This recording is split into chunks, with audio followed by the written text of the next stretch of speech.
We're waiting on the record in case you. Good morning. Welcome to Take Action Training. I am Julie. And I'm Jess. And together, we're socially inclined. This is Take Action Training. This will be our 40th? 39th? 41st. Maybe 40th. 40th. It's not the 41st. So if you're new here at the beginning of this year, we decided that, in the online presence, you have to show up to win. So we decided that if we did a live training every week, it would force us to show up, and it's a win-win. So we win and you win. So because we have had to prepare and do the thing every single week, our engagement, our everything, presence has grown tremendously. Yeah, profit. Yeah, that's the name of the game there. So, so if you go through these trainings, even one or two, and show up live, whatever, you will get a win. So they are bite-sized things that you can do every single week. And get a win. And today's is the second installment of email marketing. So if you are sitting there and you feel like email marketing's a little too complex, you should go back to last week. You can get access to that recording and all of our 40 other ones that we've done, and the 10 more that we're doing in the rest of the year for $99. sociallyinclined.com/take action. But for now, let's go ahead and get moving on today's email marketing training. And to do that, I get to drop today's resource. It's everyone's favorite time of the day. It's like a little present. Exactly. Just got a little for you there in the chat. And I will say that if you missed last week, it's okay. So this is part 2, but it can stand alone. So don't bail. You'll learn something good. So. Oh no. Yeah, I hope no one felt like I was telling them to bail. Oh no. I just always, when we have a series, like we had a 6-part freebie series, and people coming in on 5 and 6, but they do stand alone. They can work independently. So. Exactly. All right. Oh, you know what I have not done yet? Yet again, it has bit me in the booty, and that is I have not uploaded the resource so that we can look at it on here. I just dropped it though. So open that on up, and I'm going to get this file uploaded. Julie, do you want to open yours and we can start talking from it? Sure. I had it open. Let me find it really quick. Let's see. Imperfect action, peeps. That's right. Drives your business forward every time. So who has, I want to know, I always like to ask these questions so that we get a feel for where you guys are right now.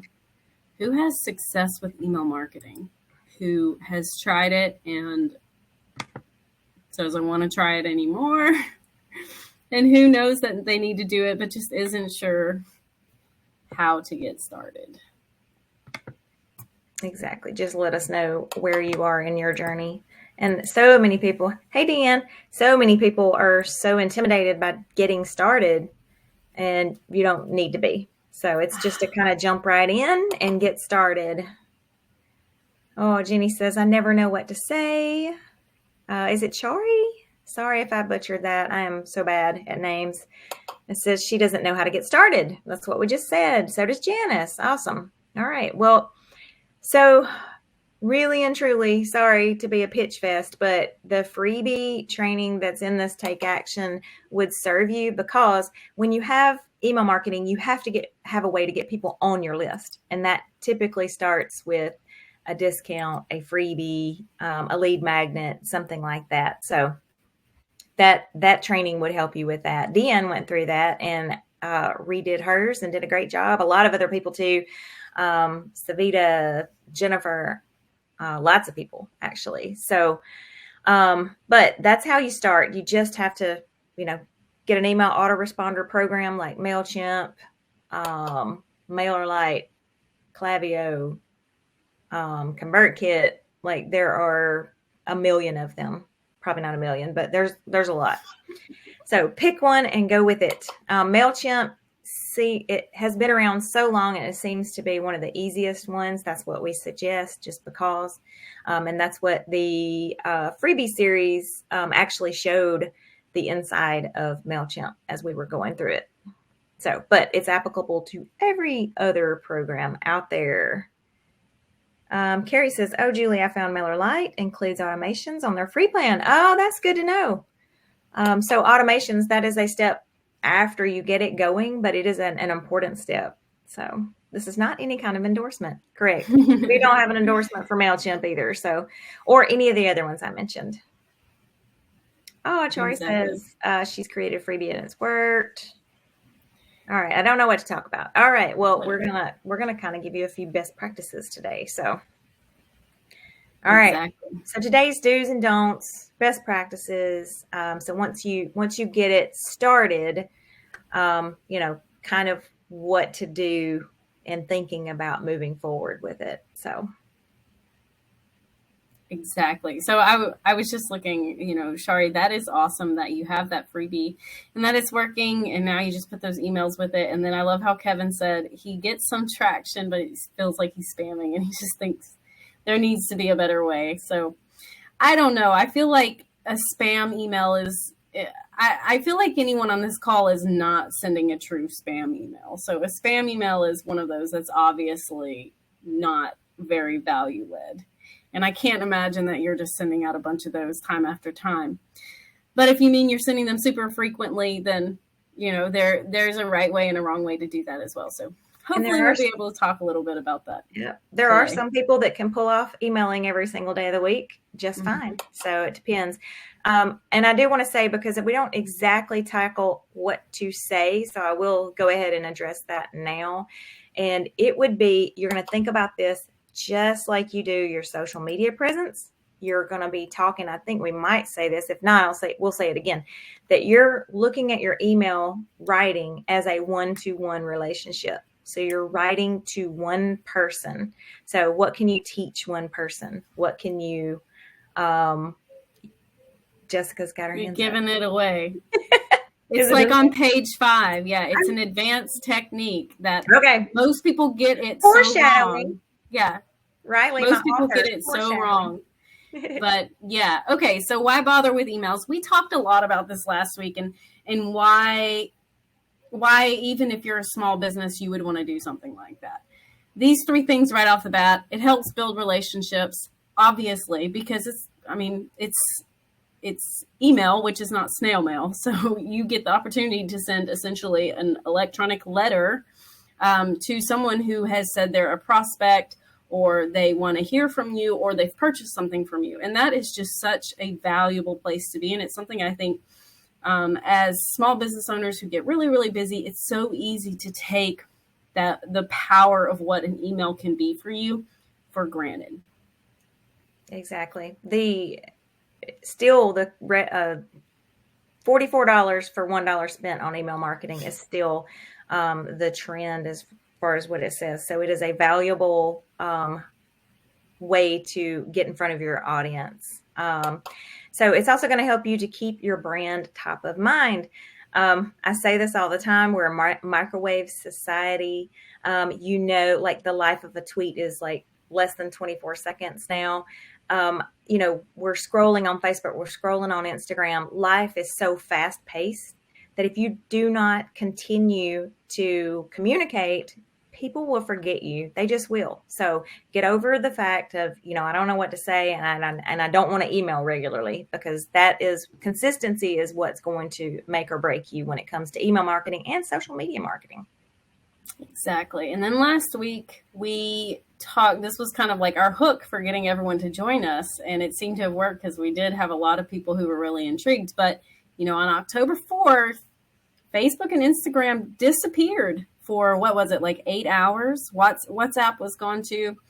They were just gone. And the beautiful thing about an email list is you own it. And it can be one of your most valuable assets as a business owner. Because no one can really take that away from you.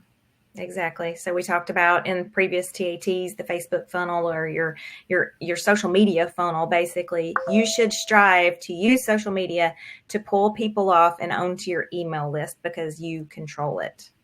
It is a powerful marketing tool. You're able to build connections just like you can on social media, but you're pulling them more into your sphere, even though as opposed to social media. So you're able to control it a lot better. Exactly. All right. So a few more things. We didn't talk too much about these last week, so I wanted to include these. Julie said 44. I thought it was 40. I've seen some that take it anywhere from $38 to $50, but email marketing, dime for dime, is still the least expensive way, short of doing the guerrilla, like just free social media marketing, working the algorithm, which we do teach everyone how to do that as well in some of our previous TATs and trainings.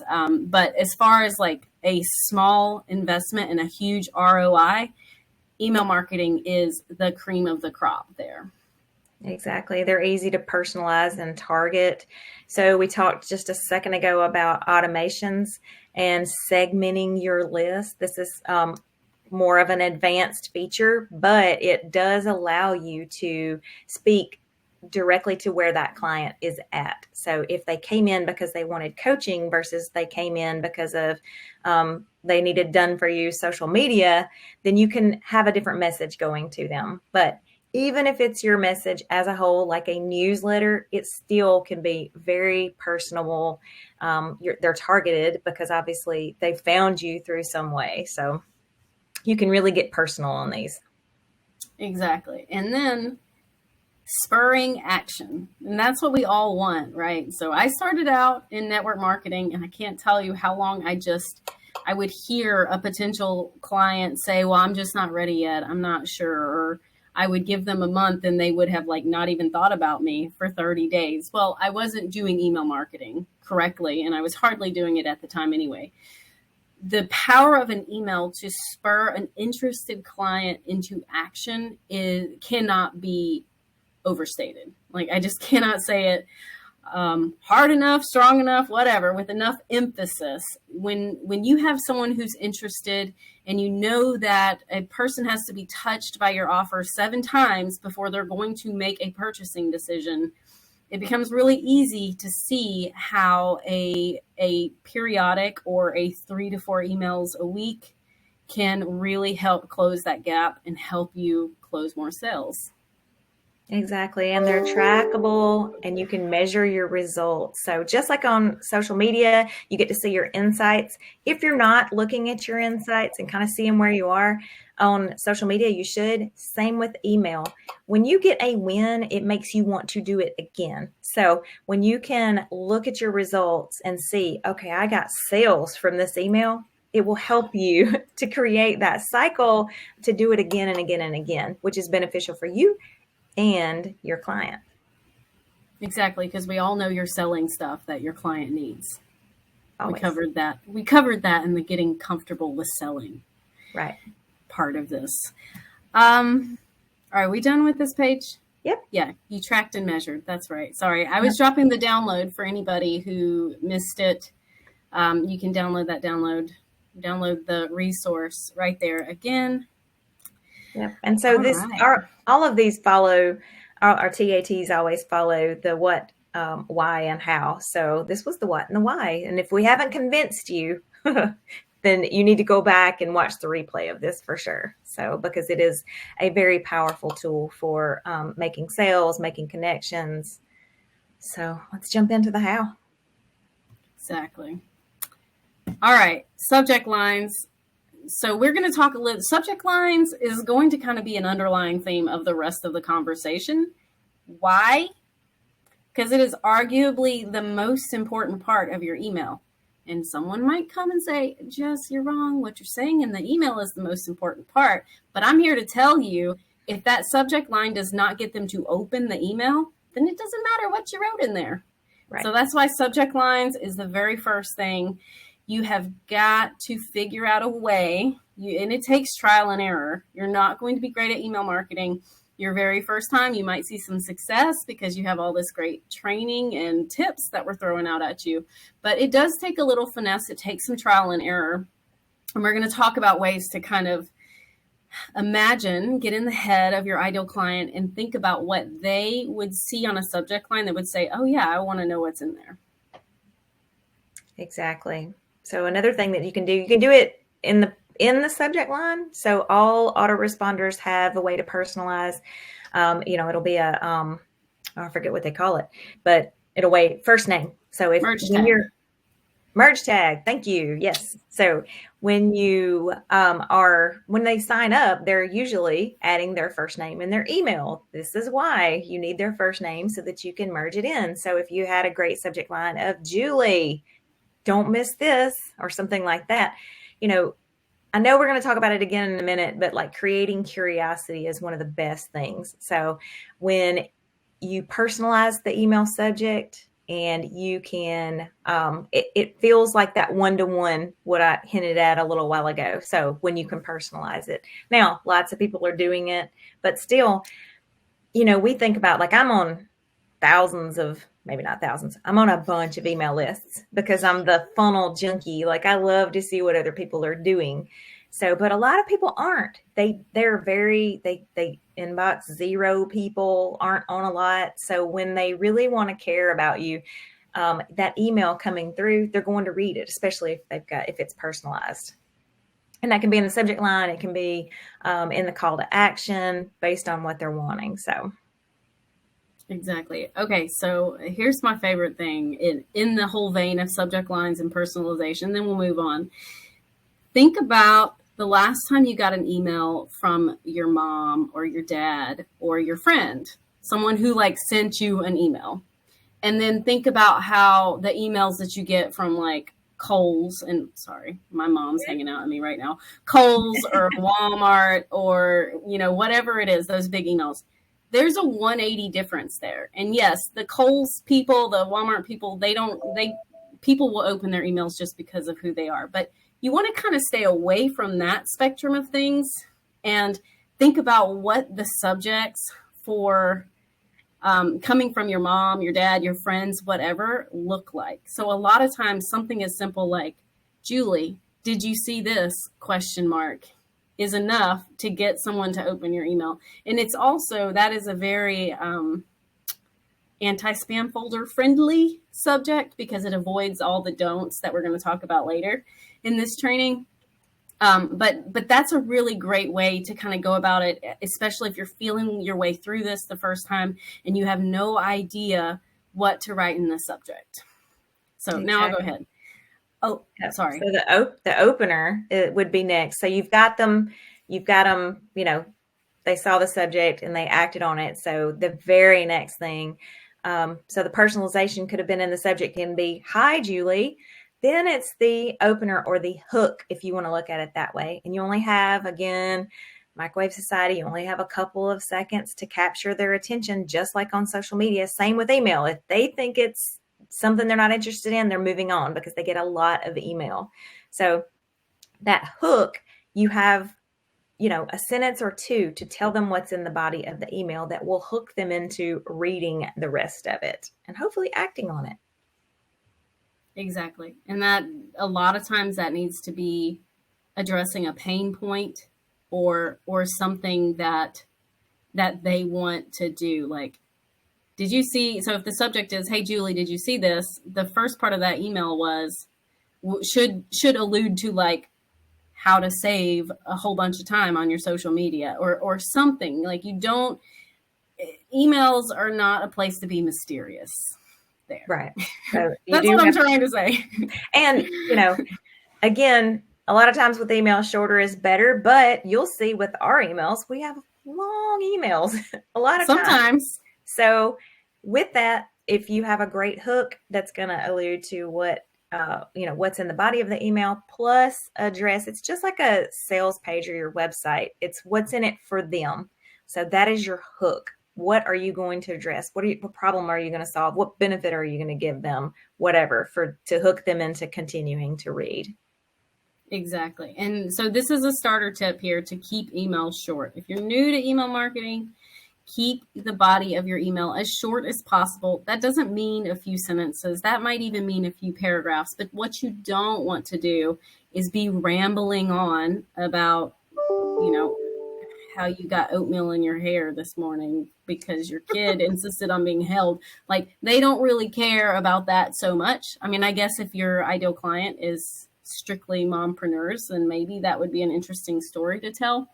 But you really do want to keep it succinct and to the point. Exactly. I do want to give a flip of this, just because it's done a lot as well, just with that fact that you just brought up about oatmeal and hair. So because you're supposed to be personalizing and selling yourself, there is a trend to have the hook and then a little bit about you and what's going on in your world. So still keep it short. And if you want to work that in and start trying that, you definitely can. But it does build know, like, and trust if you just said, oh my gosh, but try to make it relatable to the body of the email in some way. So hopefully that kind of makes sense there. So, like, oh my gosh, it took me 15 minutes to write this email.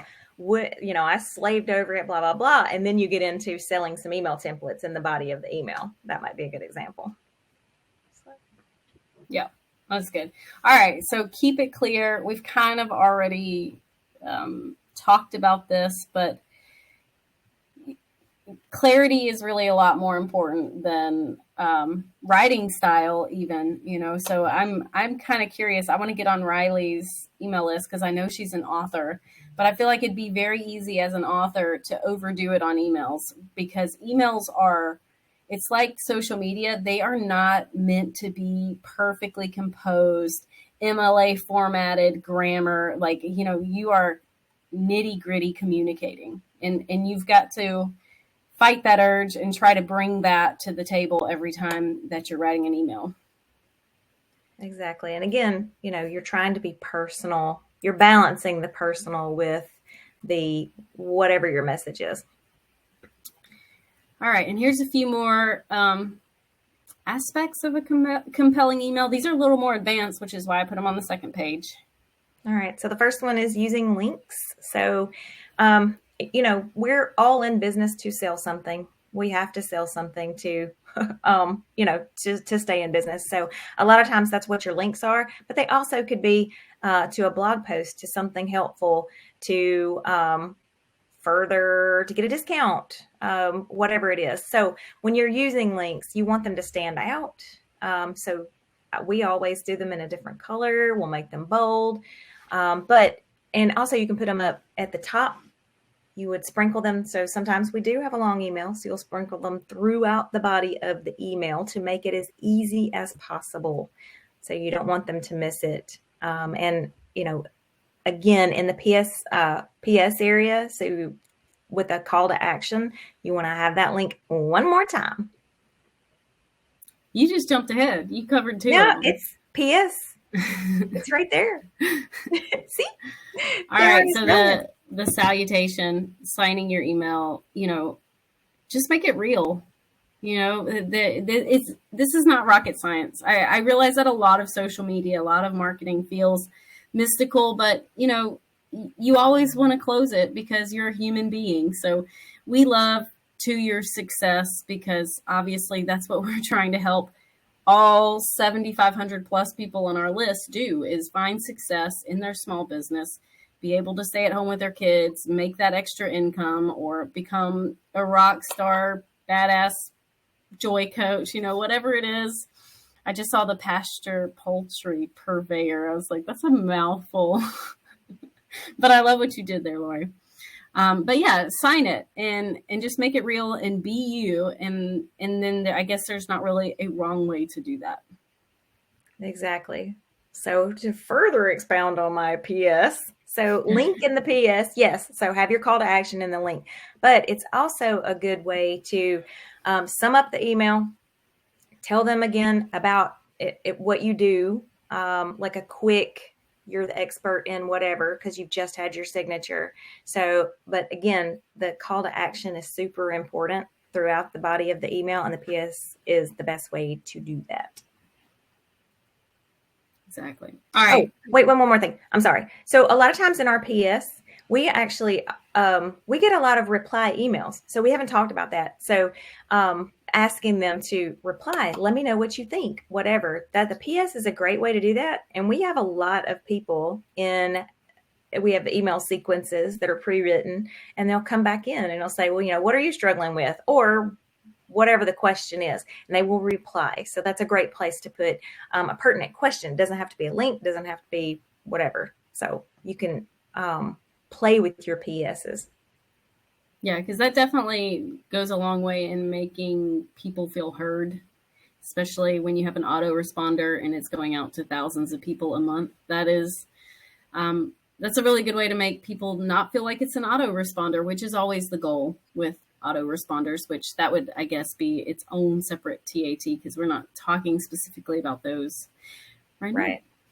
And one other quick thing to note is that people, same as if they're looking at a website, same as they're looking at a social post or whatever, they'll read the top, which we talked about needs to be a hook, and then they'll scroll all the way down to the bottom to see the end.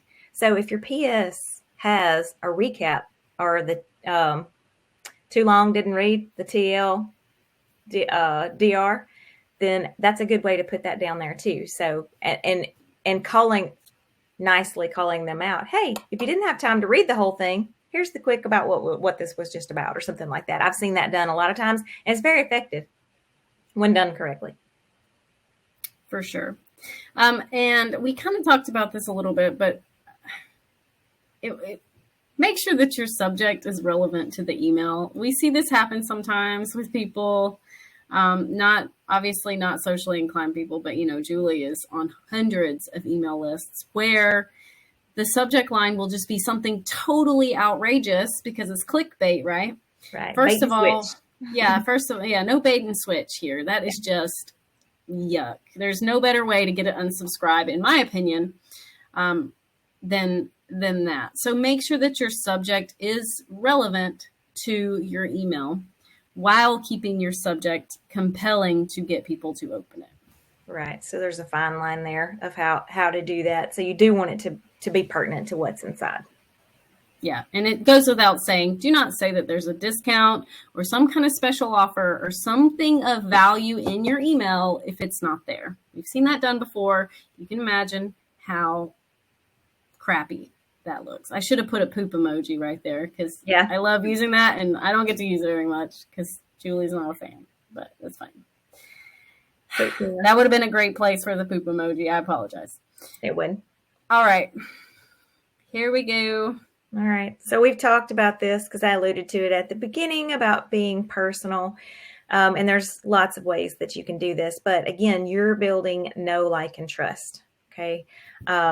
So you're in your email autoresponder too. So like ours says, either socially inclined -Julie and Jess or Julie and Jess -socially inclined. It lets people know. So you got the subject that shows up in your inbox, but also who it's from. So make that personal as much as possible. A lot of people just would have Julie Herndon or whatever. So, but tell a little bit about what you do. It's going to help get them to open it as well, because that is seen just as much as the subject line is. And the CTAs. Oh, sorry. Yeah. I thought I missed my cue because you paused. Sorry. We don't practice these, y'all. So no. Why would we practice? You can go. CTAs. Yeah, I thought that was really good. I thought it was a nice segue. But yeah, CTAs are call to actions. If you're new to the marketing world, we did a whole TAT on CTAs in general and how to do them well in a non-icky way. But you remember page 1 or 2? 2, spur action. You want to incite, you want to compel them to do something like buy a product or service. You have to ask them to. So a CTA is the best way to do that. And there should be at least one, if not several, in every email that you send. Right. And then here's personality again. And I'm going to switch it a little bit because we've really discussed it. But I think authenticity is really applies here. So, we've talked about we're building know, like, and trust. But being authentic, and you're trying to, again, speak to that one person and building that relationship. So let that shine through your emails. So, and that doesn't occur when you're a lot of times when you're straight up e-commerce. I know we don't have a lot of straight e-commerce people here, but think about your Best Buy, think about your Kohl's, think about whatever. It's so hard to get that personality there, but it is doable. And with all the other service-based businesses or whatever, people do business with people. So really, you need to shine in these emails. Exactly. And that's what I love so much. Sorry, plug alert. That's what I love so much about the templates that we made, because I think we did a really good job of going through and giving you the blanks to where you can really fill them out. And when done correctly, they are indistinguishable. So my filled out template would be totally different from Sarah's filled out template, which would be totally different from Deanne's. And that's just, I'm so proud of that product. It's probably my favorite. I mentioned it last week as I was kind of like girl crushing over it. But it's just super valuable, a super, super, super shortcut. And even Jessica, being the extraordinary writer that she is, uses templates sometimes because it's just a time saver and a shortcut to be able, you can customize them any way you want, but it gives you a starting point, which is huge. So if it's huge for her and she's an expert writer, then it'd be huge for me and anyone else. Yeah, and using templates is not a sign that you're not good at something. It's a sign that you want to work smarter, not harder. So exactly. 100%. And yes, Deanne, I think she bought our templates way back when we first launched them. But every email includes 4 subject title ideas. A lot of times I'll pick one and adjust it a little, use it in the subject, and then I'll use the other in the pretext for that subject. Julie talked a bit about this earlier, and this is where our templates help so much, but then also just having this knowledge whenever you're writing an email from a blank screen is so important. And your social media tone should be like this as well. We've talked about this whenever we've talked about post writing and copywriting. You, most likely the person viewing your post or reading your email is not sitting there in a group. So in order for it to come across as its most impact and most effectively, you need to be talking to that one person. And that's a totally different voice than when you're addressing a group. And that's just it's a common mistake that people make whenever they're first starting, because they're thinking about the 50 people or the 5,000 people that they have on their email list. And they're saying things like, hey guys, blah, blah, blah, blah. And I know that y'all have a big weekend coming up and all of that. That tone is, or that voice is not the right voice, because they don't feel like a single person on an email list, of 1,000. They are getting an email from you to them. So it really needs to be, hey, you, singular. And then you go from there. What do you have planned this weekend? Are you doing this or are you doing that? Yep, Riley, it's very, very common. It's definitely a baby business mistake. And for any of you who might feel like that's an insult, you just need to watch some previous TATs, because I love to tap into baby biz Jess. She was very real, and she was a big struggling hot mess. So when you know better, you do better. Speak directly to a single subscriber, and everyone will feel better when they read your email because of it. Exactly. And so we've touched on this too, but you want to establish some type of routine with sending your emails, whether you set a goal. So this is take action training, right? So we're going to take action. We're going to set a goal to once a week, twice a week, once every 2 weeks, whatever it is, set a goal to do this. If you get consistent with it, you will get consistent results from it. So, and those results will help you want to do the thing more. And I promise, it's just like video or whatever, anything. The more you do it, the easier it gets. And the win is what keeps you going. So, and the win is when someone replies back and says, I really like that. Or so glad to hear that you're doing this. Or Why hasn't Jessica sent out the Monday email yet? Yeah, why isn't Jessica? Where's our Monday email? That's come in before, but I get in trouble. So a lot of times, like if it was just up to Julie, I could slide under the radar. Right. I was going to say, she didn't get in trouble from me. It's from the readers now. It'd be like, hey, where did this go? I want to know what to post this week. Exactly. So, and when you have that consistency, they start to look for it and you're building that relationship with them. So just like we now have a relationship with you on TAT, we have so many repeat people that come to TAT, that is building the relationship. So same with email marketing, same with social media marketing. Perfect. All right.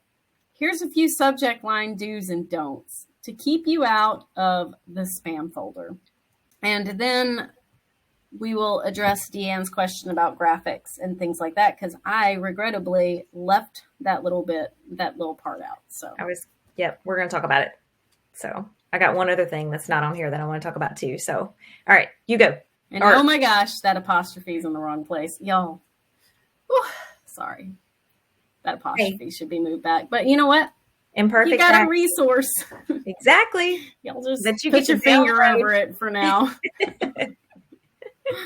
All right. So in order for like I said, I'm on team. The subject is the most important part of your email, because if that subject doesn't get them to open it and read the body, then the body doesn't matter at all. It's just going to die in their promo folder, or they're going to delete it. So what you want to make sure that you do is absolutely never use the word free or dollar signs or use too much punctuation, because that is the number one. It's up here at the top because it is the number one trigger for spam filters. You put the word free or some dollar signs in there and you will end up in spam folders. Right. And there's other words like that too. Discount, freebie. So you want to be really careful. You want to get the message across that there is something in there that they need to open it for, but be careful with the language. Get creative with it. Exactly. So instead, speak to the value that you're about to deliver. So I should have thought about some examples, but instead, I'm just going to look silly here. All right. So instead of saying like, grab this free download, you would say something like, you need these 10, or these 10 things are a game changer for, and then put the niche in, that kind of thing.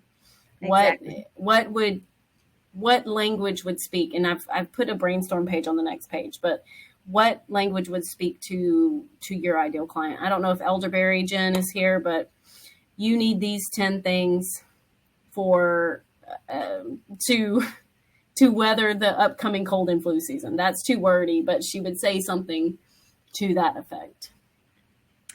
Yeah. So speak to their pain.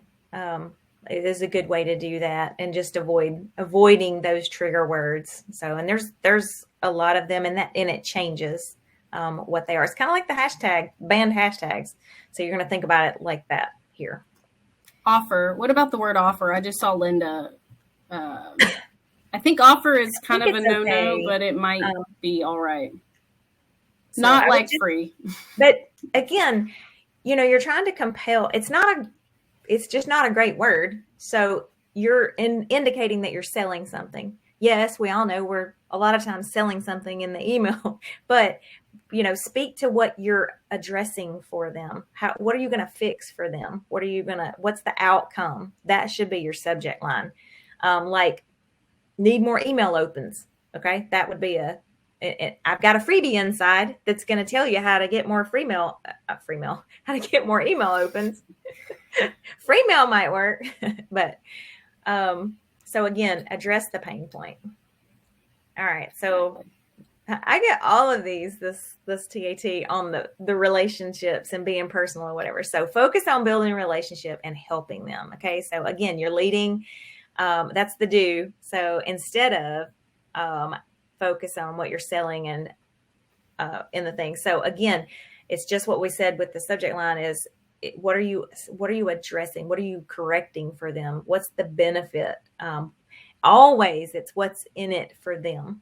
Everyone is, whether they acknowledge it or not, There's so little time in the day, whether they're going to read that email or not, it's got to be what it's about them. So, and relationship building.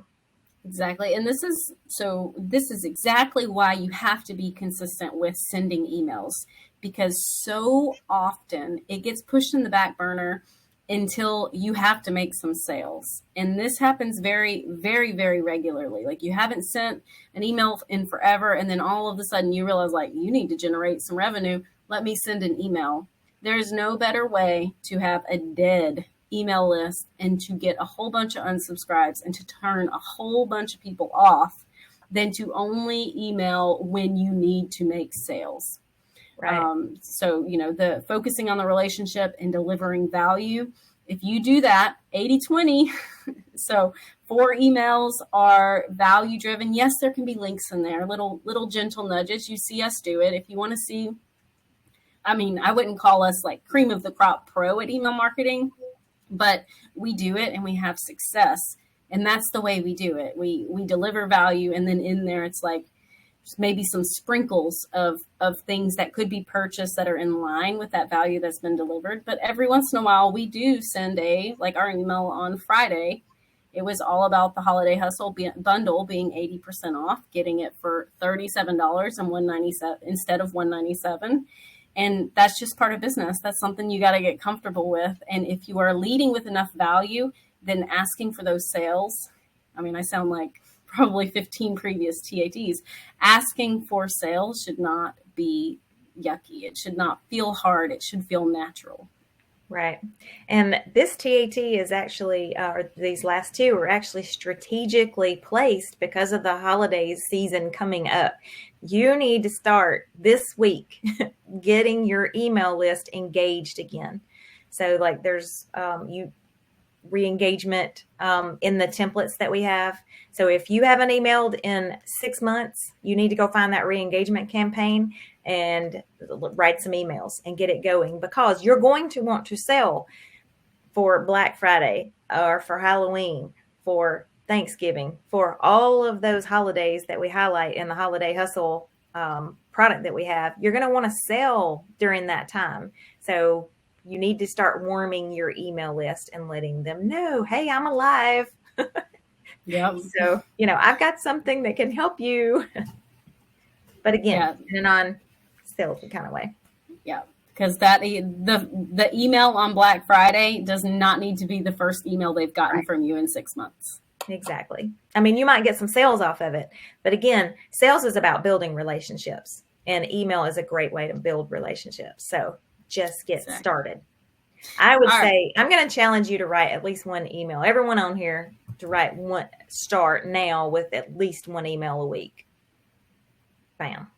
Bam. All right. Perfect. All right. 3rd do and don't. Don't use too much text. I should have put the don'ts on the left because I like to start with the don't. Don't use too much text. It will not get read. All right. So this is where you just put yourself in the mindset of the person reading it. You want to keep it short and you want to think about what you would open. So would you open an email that said, oh my gosh, I should have thought about my examples a little better, but something that was 15 words and it was this long drawn out sentence?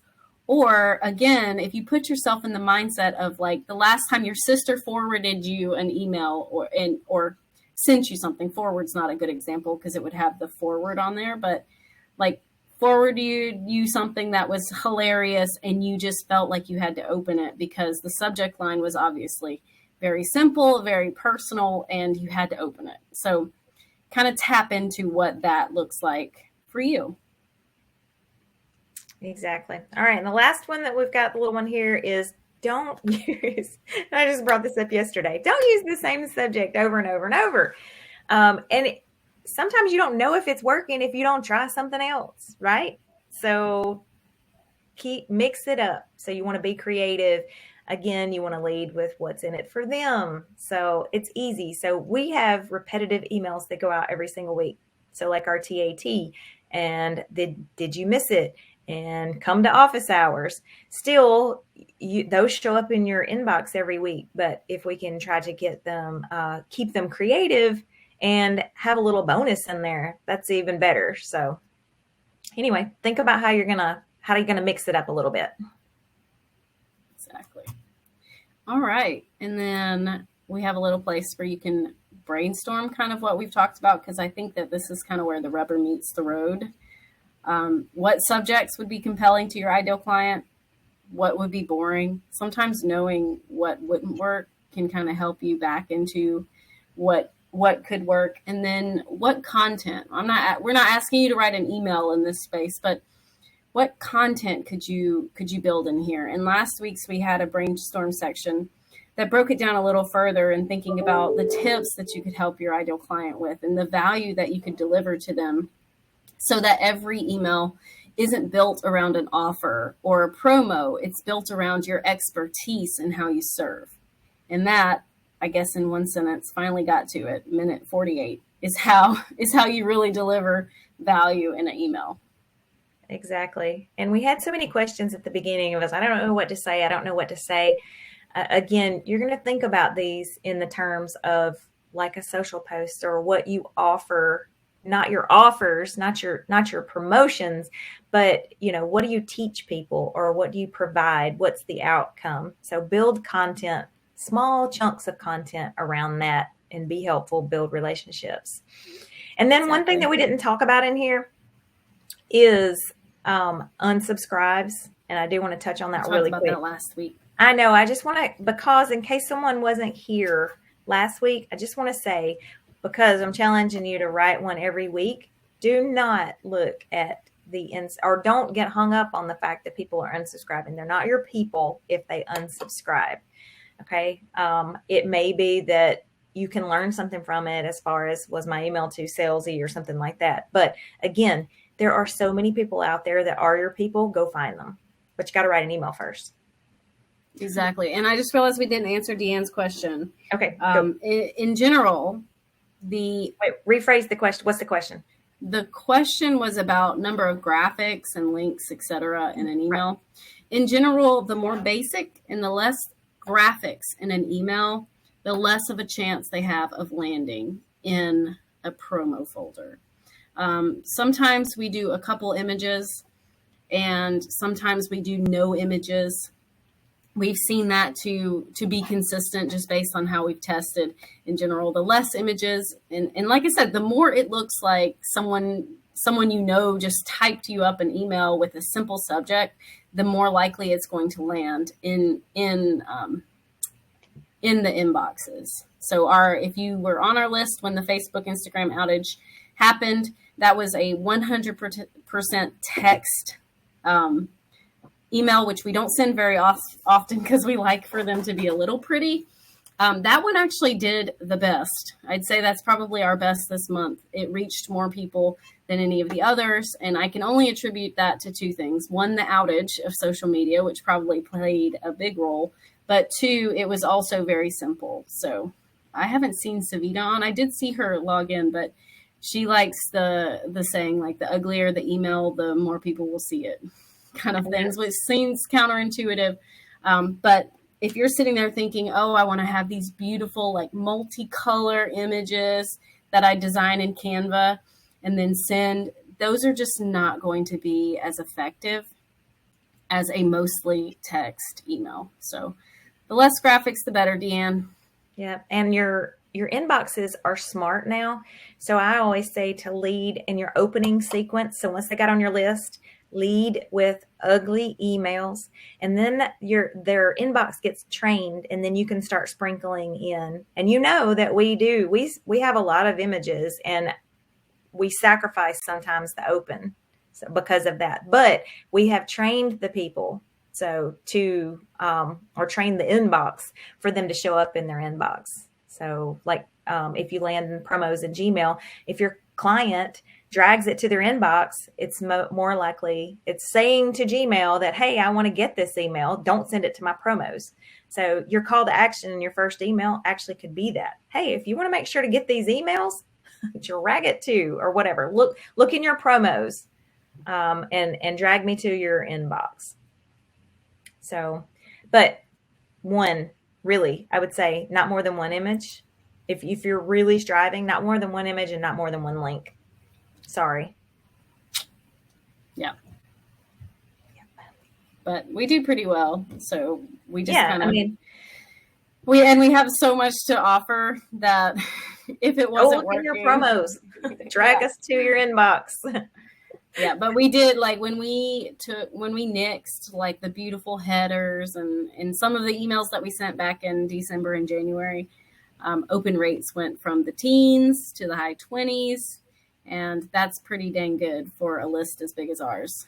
And what's sad is that everyone wants the beautiful email, and the email like MailChimp and Kajabi and all the places have the beautiful email builders that are very newsletter looking, very, just beautiful, but they don't do as well. So they won't get seen. So there you are spending 2 or 3 hours making something beautiful and no one's going to see it. Yep. Or not nearly as many people. Yeah. So build up to that. I think there's a time and a place for that. Exactly. All right. So if you need more help with email marketing and you don't know what to say, we have 138 email templates that are fill in the blank, and they're organized based on what you're trying to accomplish, whether that is a warming series, a welcome newsletter, a re-engagement series, a you name it series. There's several series in here.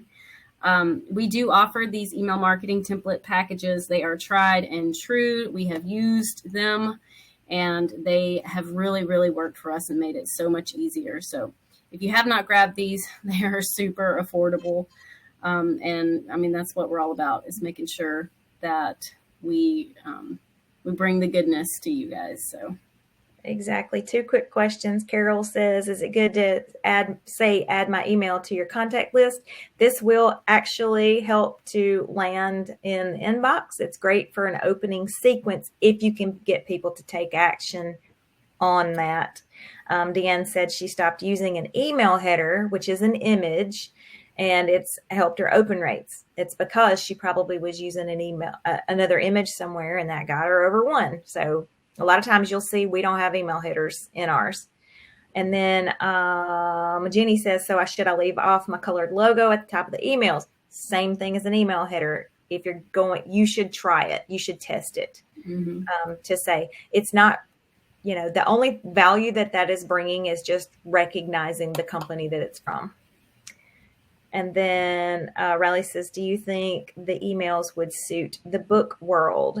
Absolutely. So these are written as templates. So they have a blank, like your fill in the blank. So they're you weren't here last week when we gave away one. But that, like I said, I have seen people from all niches, all different writing abilities, and it's text. You can adjust it. It prompts you on how to adjust it. So by the time you get through it, you have a 100% unique email. And there is no overlap. So the 37 and the 101 do not overlap. If you want them both, click on the 37 and you'll have the opportunity to add the 101 to your cart at the same time. Yeah, there's a little checkbox and it lets you get both of them. And when we launched this 101 is supposed to be like, I don't know, a lot more than it is. And we just haven't upped it. So you can buy them separate. You can buy them together. So exactly. And then Deanne says, absolutely, Riley, I've got the 101. I'm also an author, though not exclusively. I haven't used a lot yet, though I've looked at it and seemed totally fit. Awesome. Thank you for that vote.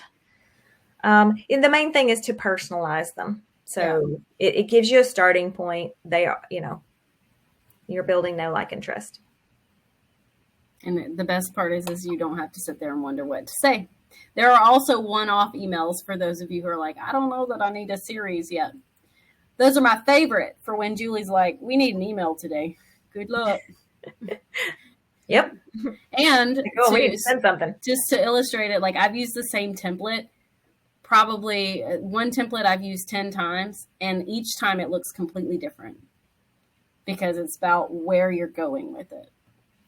Yes, Kim, they will work for your art business. It's, again, social and email are about building relationships. People buy from people. So it's going to help you to not starting from a blank slate for sure. Exactly. And you can click on, if you go to the store, you can get to them and see each one, and it tells you what, if you can only get one of them, it'll tell you what they are. Yeah, if you click on that, it'll take you to the checkout page, and you can see specifically what's in each one. Awesome. And they, as Julie mentioned, they are on discount right now. They're on huge discount because they are less than $1 a piece. And these are emails. And guys, we write emails for one-on-one clients for like over $200 an email. So lots and lots and lots of great goodness savings here. So I'm not sure what the full price was going to be, but all I know is that, piece, for yeah, sure. So I know that Julie and I have just been way too busy. Deanne says if one would like to explore more done with you or done for you work with y'all, how does one schedule a call? Not asking for a friend. Come back to the chat, and we do have a intensive in the store, a 3-hour. We may have a 1 hour too, a 1 hour and a 3-hour intensive, and that is not just a get to know you call, it's a doing call. So we tackle, before we get on the call, we'll tackle what you want to work on and have a set flow, and then use all of that. If I switch from MailChimp to MailerLite for free automations and I move my email list, do I have to tell my list that I am switching? No, you do not. No, definitely not. They won't even know. Yep, you can export your list from one and import it into the other. You just have to make sure the fields match. Oh, good point. Yeah, and some of them are really smart. So you just drop the list and it'll let you map them. But some of them, they'll give you a list, Excel sheet. You have to match them up yourself. Yes, it'll be easy to export the list. Since you own the list, they do make it pretty easy. You'll have to go in and you might have to Google like how to export a list from MailChimp and watch a video or two, but you can do it. Yeah, we believe in you. Google can be, if TAT, Google's like the TAT. You can, if you can't find it in TAT, you can find it on Google. Exactly. All right. It is 12 o'clock. I got to go. It is. All right. Hopefully y'all learned something. Hopefully you're going to accept the challenge and definitely write an email this week and start every single week after, at minimum. Exactly. Thank you, Kevin. Thanks for coming. Thank you, Sarah. For those of you who are new. Yep. Come to the group and tell us if you wrote your email, what you got out of today's episode. Yep. And you can join us on Thursday for our live coffee and questions, where you guys get to do a lot of the talking and asking, and we can help you with your specific successes and struggles. There you go. Love it. All right. Thanks, everybody. Thank you. Bye. Bye.